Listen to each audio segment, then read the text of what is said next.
Welcome to the Healthy Habit Hotseat, where we chat to extraordinary humans and world-leading health experts to dive deep into the intricacies of the daily habits that have shaped their success. Remember, success leaves clues, right?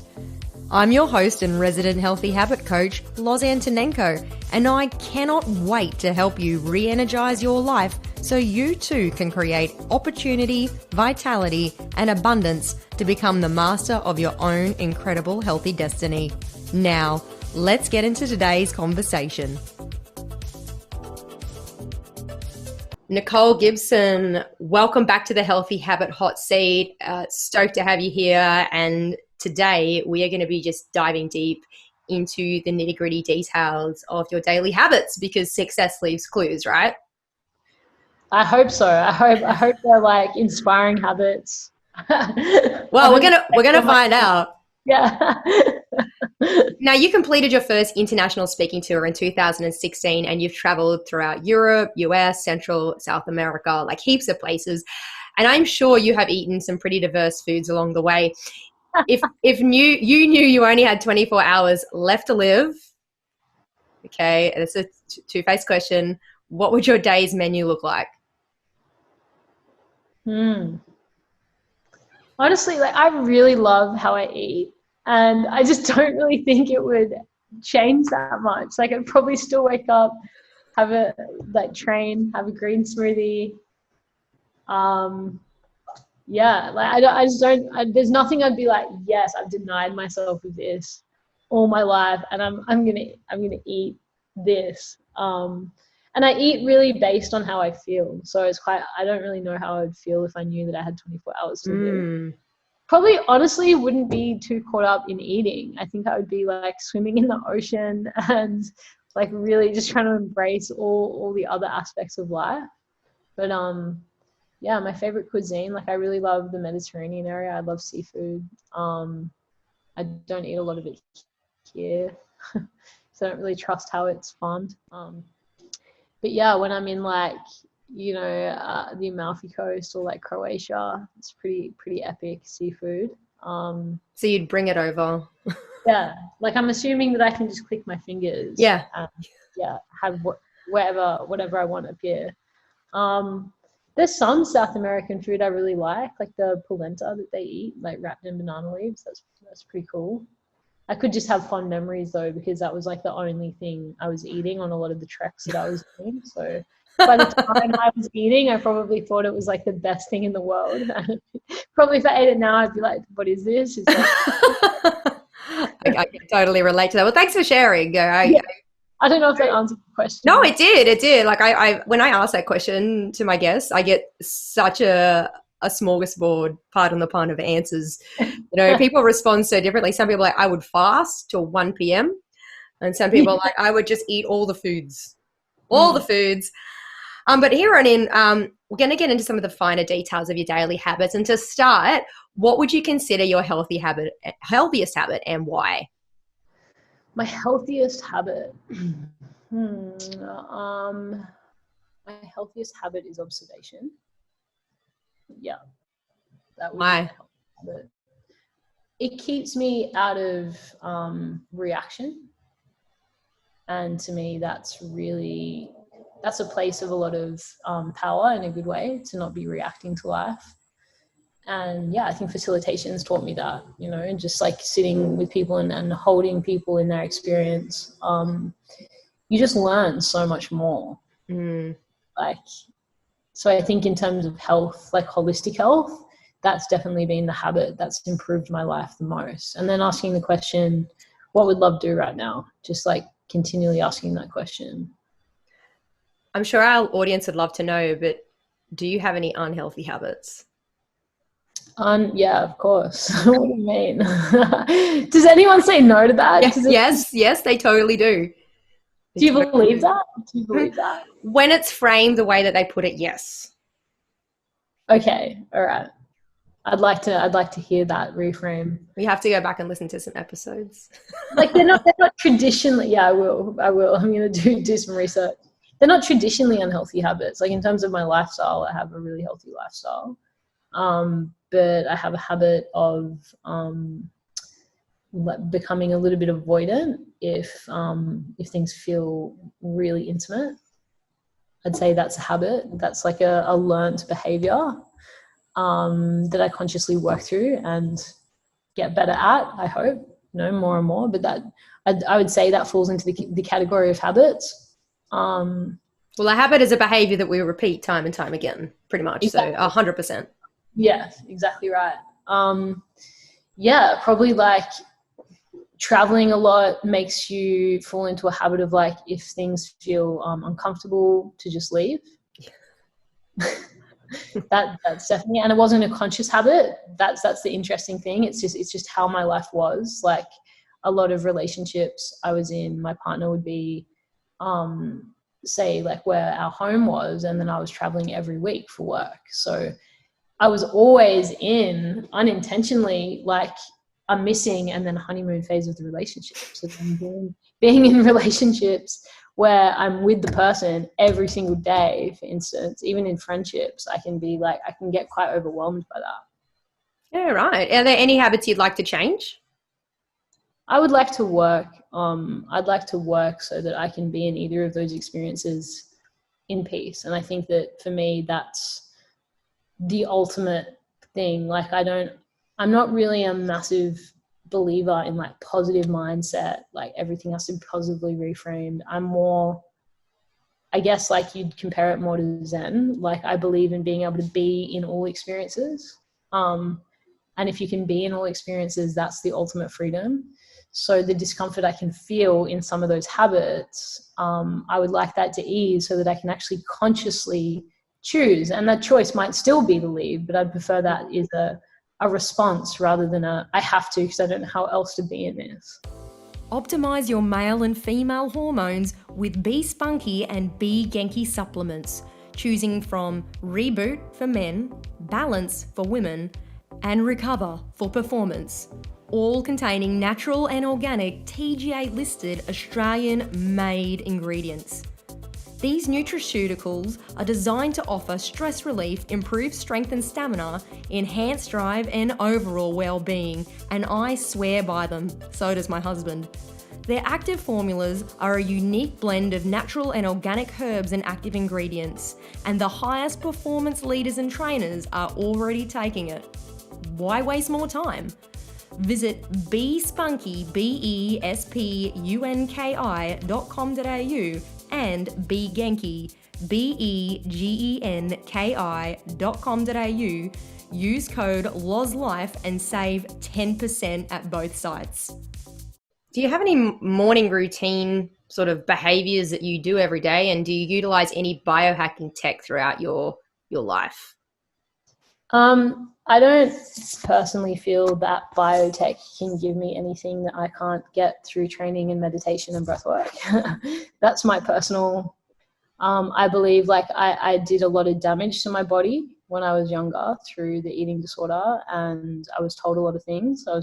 Had the bone density of someone 3 times my age. Was told that I'd never have children. So on and so forth, that I was very likely to have arthritis by the time I was 21, all of these things. And through the power of practicing the right habit, I guess, I transformed all of that. So anything that's like natural, I'm really into. My habit in the morning is to fast. So I'll fast from 6 or 7 p.m. until between 10 a.m. and 12 p.m. the following day. My ideal day is to spend like the first hour of the day in nature, whether that's at the beach or going for a walk or whatever, and then just like plan my day and then train heavy weights when my hormones are a bit more stable, and then start my day. That's when I feel my optimal. Okay. So sort of after lunch is when your brain is and your body are more aligned? Yeah, probably like after I have my smoothie, whether that's at 10 a.m., 11 a.m. or 12 p.m., I'm like ready. I'm ready to start the day. Hit the ground running. Now, how many hours of sleep do you get a night on average? And do you have a bedtime ritual? What does it look like if you do? I get 8 hours pretty much consistently every night. Yeah. Do you use an alarm to wake up? No, I really trust my body clock, and I generally wake up early.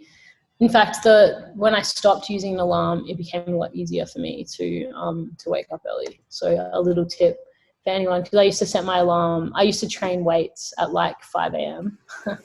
There's a fun. Yeah, well, I used to do it I used to run my day quite differently. So this habit that I have now was through a lot of trial and error and seeing what worked for me. And it's interesting because I do less, but I have better results. And I think that I wish someone had told me that like 5 years ago. Amen. Yeah, but I do it more mindfully, and I do it. I know myself more in it. What was the question? Sorry. So, do you have a bedtime ritual? Bedtime ritual. That's right. Like before I go, I stop working. Number one, that's like at least 2 or 3 hours before I'm going to go to sleep, ideally. And unless I'm like out at an event or doing something or with a friend or whatever, like generally I just really like to have quiet time. Like I just like to be with myself, listen to music, think. I think we don't spend enough time. Like nighttime's quite reflective for me. I think the energy of nighttime's quite reflective, so I like to utilize that. And yeah, I don't think we give ourselves enough time to imagine. So just like be in that imagination without the distraction of media or whatever. Do you write at night? Do you write things down? Do you reflect? Do you use a journal?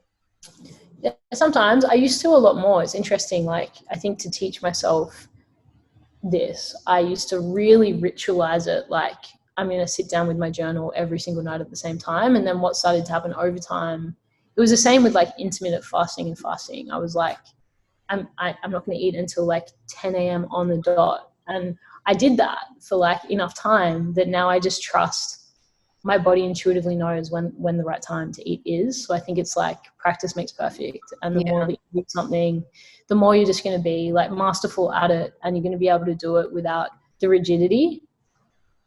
So it's more about intuition for you. That's what I feel. It's just trusting yourself to know when the right time is for things, and it just flows. Yeah, but that intuition was trained. So I want to practice that too. Like I had to utilize the discipline first and build that muscle to then start breaking the rules. Yeah. Thank you for sharing. What are your top 3 tips for daily purposeful productivity? Purposeful productivity. Not just be like, I got to do like to-do lists. To-do lists, you know, there is a disconnect between productivity and purposeful productivity. It's going to be about meeting a higher value, I guess. Yeah, well, the first thing that I was going to share in that is working in alignment to a greater vision. I think that's probably been the biggest thing for me, that there's a target that the organization I'm CEO of is working towards, which is 350 million people by the end of 2020. So for the past 2 years, every single day, that's what I'm aligning my tasks to. And it's a good measure, especially when you have a big vision, because you can ask, you know, isn't investing my time in this thing really going to help me get closer to that? And it gives a broader perspective. I think the other thing would be learning how to problem solve more effectively. Like think about how to do things smarter, quite literally. People are very addicted to busyness and struggle to delegate, struggle to do all these other things. And if you can just systemize things in a way that allows you to have more of that freedom, I think your productivity becomes way more purposeful. The habit you don't want to get into, especially if you're an entrepreneur, is extinguishing spot fires. It's not a good place to be. And a lot of entrepreneurs and small business owners and big business owners fall into that. And I do at times too. So that's a constant practice. One of the things I do regularly is do like a life audit. And for me, that is, could be a cool tip or tool for your listeners to implement, is similar to keeping a food journal. Just keep a journal of all of the tasks you're doing in a day. And what I personally do is write down how I feel doing them. So you can use the map of consciousness as a good tool to actually identify what emotion and where that emotional resonance is. So like if you're doing an audit of your day and all of the tasks you're writing like despair or like fear, or, you know, like is going to give you an insight to be like, wow, I'm really not investing my emotion in the right places to help me feel more on purpose. And the other thing that I add to that journal is, what is the value exchange of doing that task? So I worked basically to a pyramid. Imagine a pyramid in your mind and have the top part of that pyramid be the top 10% of value activities you do, and the bottom is the bottom 10% of value activities you do. So an example for me might be like keynote speaking is like the top. So what I'm actually getting financially paid for that, how I feel doing it. I don't like to just have a single bottom line. I think how you feel doing something really matters as well. And then the bottom might be writing an email. And what a lot of, I think, entrepreneurs fall into a mindset of, and they're not conscious to it, is they're telling themselves my time is worth like $5,000 an hour. Yes. You know, because I get paid. If I do a keynote speech, I get paid $5,000 an hour to do that. But the tasks they're doing day to day are actually tasks they could be delegating for like $8 an hour to a VA, for instance. So what the true dollar, if you want to use that frame, exchange of your time is the mean of all of that. So if you're doing one keynote speech every month and you're spending every other hour and every other day doing an $8 an hour task, then, you know, your main average is probably like $10 an hour. So to be honest with yourself about that, and yeah, my game is basically just to get as many of the tasks at the bottom part of the pyramid delegated down and replace that with high value activities again and again and again. Man, that was awesome. Nobody shared anything like that before. Thank you so much. Yeah, there was so much value in that response. Now, this year rather, has been very challenging for a lot of people. But I'd love to know what the one thing is that you're focusing on this week, and what measures are you putting in place to give it energy? This week, the number one focus is to so we just launched, there's probably a bit of context needed. We just launched our independent membership, which is phase 2 of 3 phases of the next iteration of Love Out Loud, which is app development. So we want to turn Love Out Loud into an app and an algorithm that facilitates you out of fear and into love, day to day, moment to moment, and make good use of your smartphones, better use of your smartphones, hopefully. But the phase 2 of that is to utilize an independent platform. So we're using Mighty Networks at the moment, and we're just onboarding our members and our community into that. So I'd love there to be a couple hundred extra members in there by the end of this week. That's my number one focus. And how are you making that happen? I have an incredible team, so that makes it really easy. They're in a meeting right now, which I'll jump into afterwards. Yeah. So yeah, like writing EDMs and doing the right copywriting and communicating, and I probably have to show up a little bit more than I did last week on social media. I've been feeling super resistant to like Facebook, and we ran a summit a couple of weeks ago, and it was called the Global Unity Summit. It was amazing. We had all these incredible speakers from all around the world speak on what they saw unity to be through their various lenses. But we held it on the same weekend as the US election, and Facebook threatened to shut down my account 3 times. Wow. Because of the association to some of the speakers that we had. And it just gave me an insight into just how sensitive that platform is. Yep. And yeah, it's probably driven me to want to get off Facebook as fast as possible. And what a great learning. Yeah. You know, so what's going to be your most ambitious goal? Let's sort of zoom out now. Your most ambitious goal for the next 12 months and how you're going to make it a reality. And you just touched on some of that stuff. Yeah. We're doing a capital raise. So we need to raise the capital to build the app. And then it's pretty ambitious, like taking my life's work and building an algorithm that essentially, can guide someone through the journey of Love Out Loud. But that's going to feel pretty incredible to have all of these experiences accumulated into a system that is able to identify when you're communicating in a fear-based way, when your usage is hijacking your attention into lack, anxiety, loss, fear, and actually support you in having the right sort of marketing come back into your face. Like, what are you grateful for? Like, what do you need to do right now to focus on love? And just basically facilitate people's awareness back to love is going to be pretty damn cool to have something that, is just hands off. Like, I think for every visionary, the most complicated question is, how do I build a legacy that exceeds me? And I can see that as the beginning of a legacy project. I literally have goosebumps listening to you articulate that. That is just, wow. Well, that must be so exciting, and what a vision to have, Nicole. For anyone in our audience who's interested in learning more about being part of the change that you're leading, where do you suggest they start? Great question. You can find me on Facebook or Instagram for now. So I'll also preface that by saying maybe you want to jump to our independent platform. So if you just download the Mighty Networks app and search Love Out Loud, you can jump in that way, or you can go to our website, love-outloud.com, or I'm Nick Gibson on Insta and Nicole Gibson on Facebook. Nicole, it's been such an honor to chat to you, and our audience is absolutely going to love all of the golden nuggets of info and shared experience that you've just offered.